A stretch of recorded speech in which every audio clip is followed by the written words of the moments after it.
Cryostasis, or Cryostasis Sleep of Reason, is a first-person survival horror game made by Action Forms, a Ukrainian developer that doesn't exist anymore. It snowed for 10 minutes where I live, and it's a little bit above freezing, so what better time to talk about this game than now? You play as Alexander Nesterov, a junior research assistant who was sent to the ice-breaking ship Northwind in order to get passage back. Unfortunately for you, it seems the ship is completely entombed in ice, with no signs of life aboard. Well, not life you're used to anyway. That's all I'll say for now. You play Russian Riddick, and you're here to find out what happened to the ship. So how do you play this game? Well, it's been delisted on Steam and GOG for licensing issues. Fortunately, you can find it pretty easily on My Abandonware. Once you have the game, I'd also recommend patching it with NT Core 4GB patch, since by default the game only uses 2GB of memory. I'd also recommend going into your config files and disabling intro videos, since I'm pretty sure they're broken. With all that done, there's still one outstanding issue. The game pretty notoriously has some performance issues, even on systems that can definitely handle this kind of game. It doesn't help that there's like a bazillion physics objects in the game as well. Unfortunately, this all means that there's gonna be some visual hiccups when you play the game, and that includes the footage I have. The game also has a tendency to crash, although for me all these crashes were condensed into one very frustrating chapter. With all that said, let's get started with the graphics. Graphically, this game is a mix of highs and lows. I think the best example of this are the environments. A lot of the ship layout is very practical, and it's easy to tell what most rooms are supposed to do, though there are definitely exceptions to this rule. Unfortunately, since you're on a ship, that means a lot of the geometry will start to blend together. And yeah, there are a lot of hallways. I think the game makes up for this in spades with the shader work. Seeing as how you're stuck in the Arctic, everything's covered in ice. Taking a closer look, this ice is very detailed and has some real texture to it. What really impresses me is what happens when you heat up a room. Sometimes you'll find a button on a panel or something in a room that'll turn on all the lights, and it'll increase the external temperature. When the temperature rises, all the ice on the walls will start melting down in this really detailed way. I think there was a compromise between what they were putting on the walls and the rooms themselves, but I think it was a very good compromise. There's also a metric ton of icicles everywhere. They can be annoying, but it's fun to watch them hit the ground and shatter once you start warming a room up.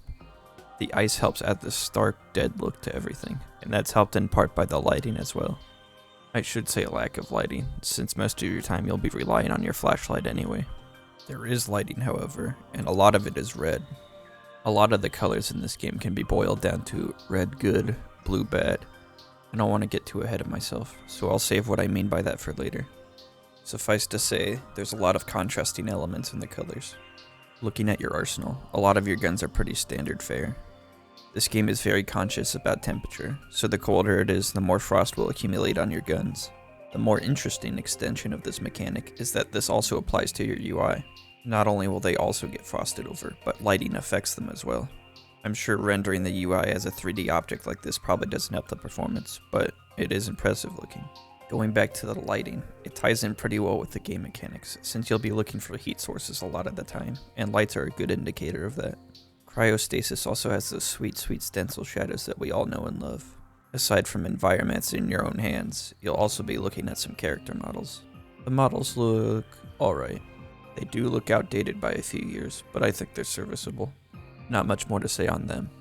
Overall, other than the minor visual bugs and the really major engine hangs, I think this game looks pretty good graphically, even if a lot of the environments do look pretty samey. The devs did a really good job of making the environment feel really cold and hostile, although it wouldn't have had nearly the same effect without the audio.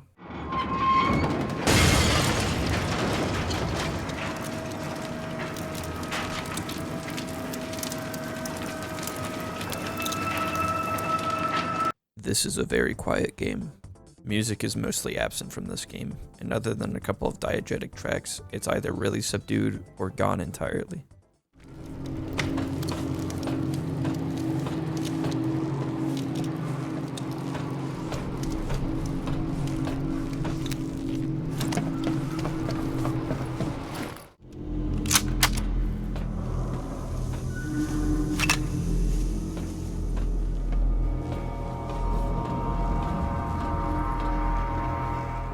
Instead, the game mostly relies on its sound effects to carry its sonic weight.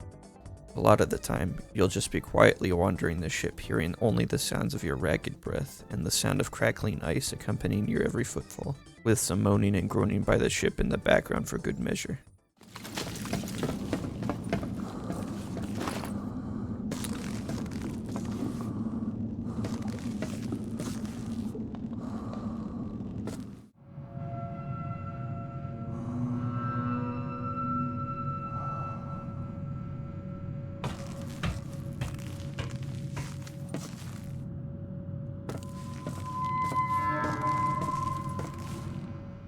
Sometimes the sound effects themselves can almost sound like music, like the stuck fan making sort of a drum beat.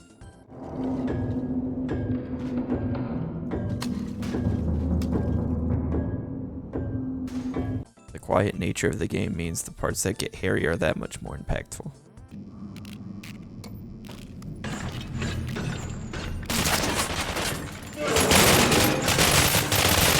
The voice acting is interesting. It's a mix between very good and hammy, but at least it's entertaining. He's gone berserk! Get his rifle before he kills us all! It's competent and it gets the job done, though I will say it sounds like everyone's giving it their all. We need to turn on the inhibitor, but it's leaking. You know why? We need a valve adapter like this one, except in one piece. The weapons sound like how you'd expect them to, pretty standard stuff. Overall, I'd say the audio is pretty good, with the environmental stuff being a big standout. It adds a lot of layers to the game's atmosphere, which I think is one of its biggest strengths. That's about it for presentation. Now for the real question. Is the game actually fun to play?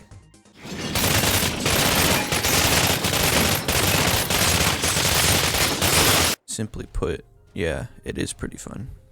Most of your time will be split between three things: exploring, which is usually just looking for heat, fighting, or going through these mental echoes.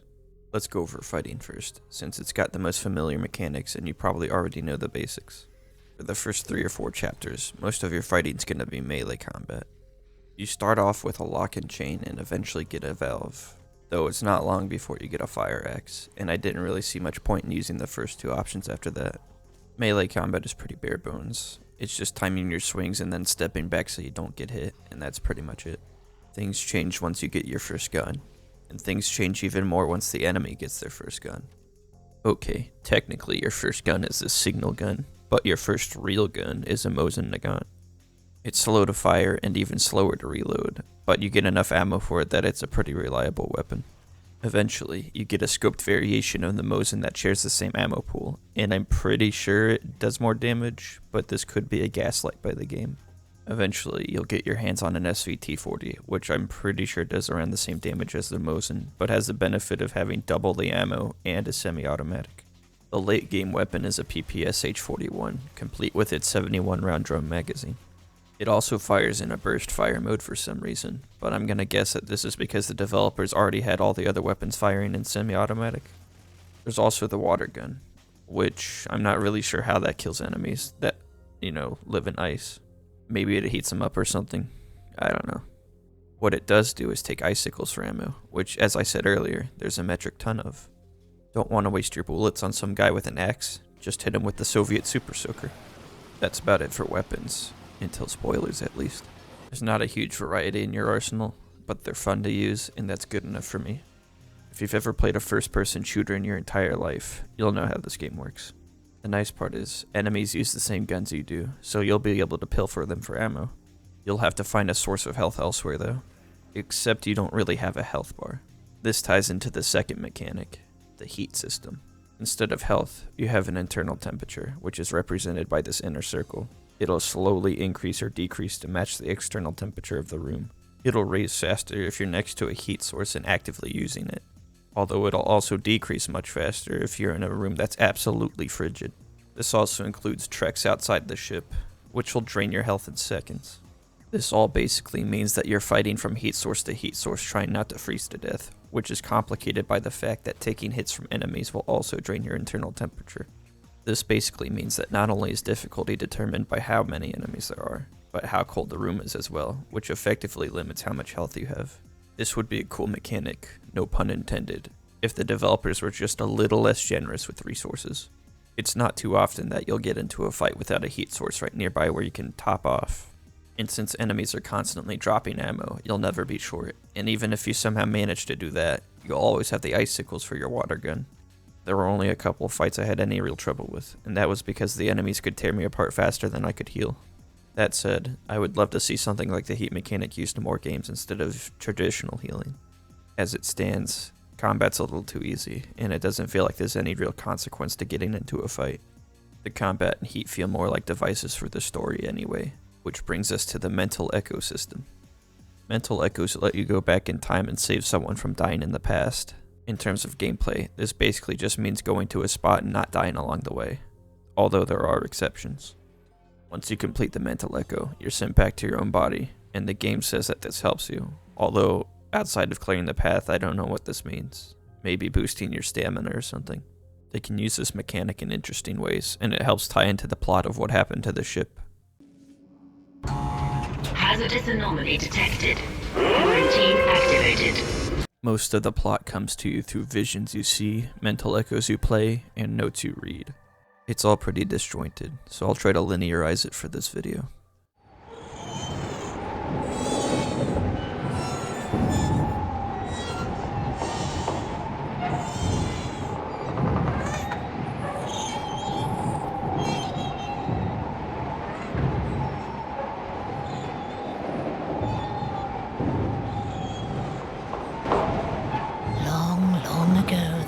A tribe of people in a place that was bounded on 3 sides by impenetrable forests and on the 4th by the steppe. They were a strong, brave, and cheerful people. But evil times came upon them. Okay, this goes on for a little while. At the very start of the game, you're told part of the story of the Flaming Heart of Danko. It's the third part of a Russian short story called Old Azirgil. How it ties into the central plot isn't quite clear yet, but you'll discover more as you progress through the ship. Shortly after this, you get a vision that introduces you to the captain and the first officer, and is also the earliest point of the plot. It's clear there's friction between the two.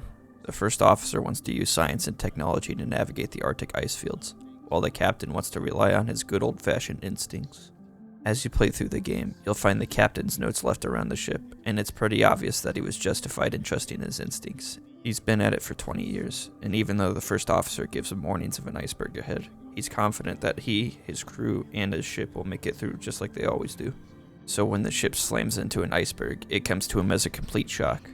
Even worse, he mispredicted the movement of the iceberg by 3 entire hours. It's bad, but it's nothing the crew can't repair. However, the captain screwed up so colossally that the first officer throws his competency into question and contacts headquarters to find out what to do next. Headquarters responds almost immediately, and the first officer seems very delighted by the news he gets. It's at this point that I start to feel bad for the captain. Yeah, he did kind of drive into an iceberg, but it feels like at this point everyone relishes in calling him a dumb idiot. Read this.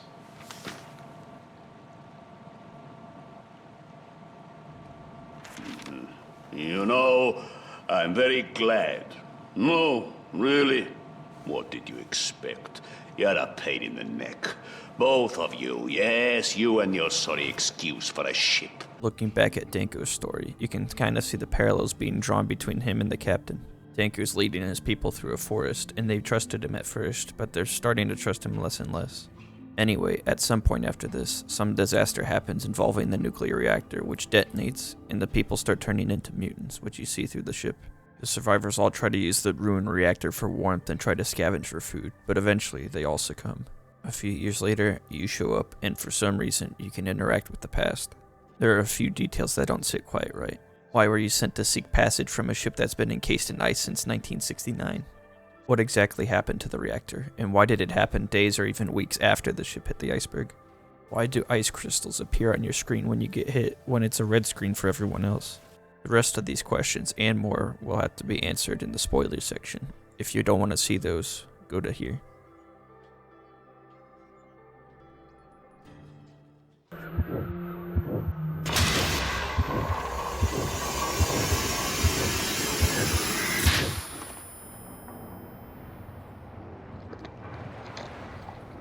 Oh my god. Let's start with the captain. After doing some exploring, you find out that the note the first officer received from headquarters was an order to prepare for decommission, which would effectively end the captain's career. This is the point where Danko's story and the captain's story paralleled the closest. Everyone is turning against him, and he feels like he has to do something in order to prove that he can still be the captain.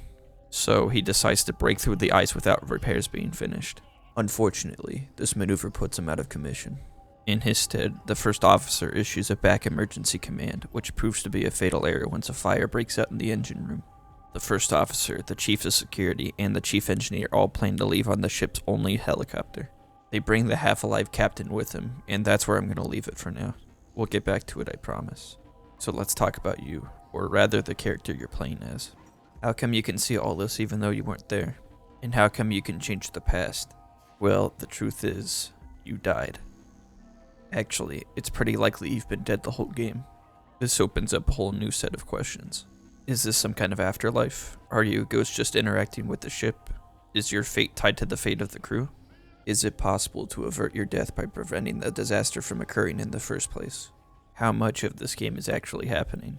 You start to get glimpses of the truth as you approach the end of the game, but I'll save that for later since I want to go back to what happens to the crew. At some point during or immediately after the disaster, a mysterious illness starts spreading among the crew. It's unknown if this illness was caused by the disaster or some other external factor, but it's starting to stump the doctors on board. Eventually, members of the crew began to mutate and likely started killing off the survivors. So what mutated the crew? Was it the illness or was it something else? Is the ice itself an enemy? I mean, you see a couple of enemies wielding it. The way it creeps along the ground in some areas makes it seem almost alive, and hell, it seems to be fighting you at one chapter. Things get really bizarre when the heat itself starts to fight the enemies. Why does it seem like the destroyed reactor is coming to your aid? What does this all lead to? To answer everything we've asked so far, we need to get to the bridge. Before you get to witness the disaster, there's a rather bizarre part where the captain starts quoting scripture. Although this isn't the first time he's done so. It's a nice little calm before the storm. And then you get a front row seat to the culmination of every decision made by the crew.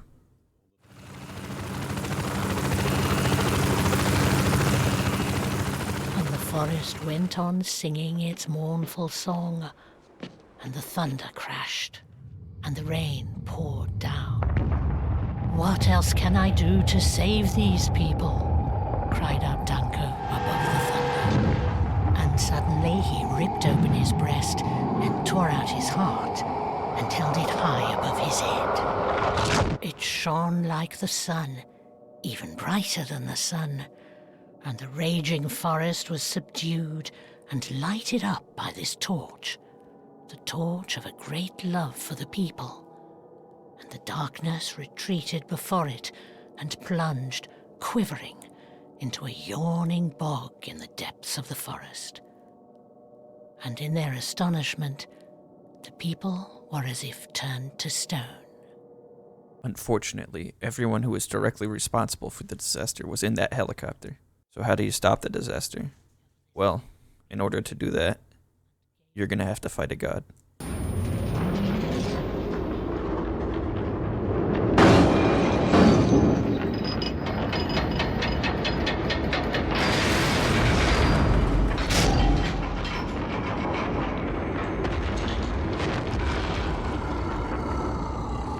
This is Kronos, the god of time. Is he why you can interact with the past? I don't know, the game never says. Anyways, you get into a duel with him, and you win by claiming 10 souls before he does. If you beat him, he'll take you to a place that's outside of time in order to change the past of one of 3 critical characters. The head of security, the chief engineer, and the first officer. It doesn't really matter which one you pick, since they all end the same way. Whatever character you pick supports the captain in his time of need and prevents the disaster from occurring. Once this is done, you're sent back to the past moments before you die. The captain saves you from falling into the icy water and he takes you aboard his ship. Roll credits. I gotta say, the last 3 chapters of this game are something amazing, and they do leave a lot of questions unanswered. It's clear Kronos was intervening at some point, but was he intervening only partway through the game, or was he there since the beginning? Was the iceberg somehow sentient and attacking the crew? Were you just a pawn in something bigger, or was this between you and Kronos? Is the narrator of Danko's story actually just a stand-in for the Tree of Knowledge? The short answer to all of these is, I don't know. and analyzing them is beyond the scope of this video. Overall, I think Cryostasis is well worth your time.